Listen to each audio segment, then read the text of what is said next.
முதுகெலும்பை வந்து நீங்கள் உள்ளே வளைக்கணும். திரும்ப இந்த மாதிரி குனிஞ்சு உள்ளே பார்க்கும்போது முதுகெலும்பை வெளியில் வளைக்கணும் மேலே பார்க்க.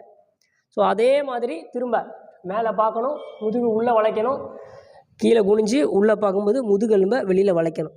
ஸோ இதை நீங்கள் நிப்பாட்டாமல் ஒரே ஃப்ளோவாக இந்த மாதிரி மெதுவாக பண்ணணும். ரொம்ப ஃபாஸ்ட்டாக பண்ணக்கூடாது, மெதுவாக பண்ணணும். 1 2 3 நல்லா உள்ளே குனியணும். 4 5. ஓகே, இந்த மாதிரி பண்ணிவிட்டு நேராக வச்சுக்கோங்க. நல்லா 2 மூச்சு.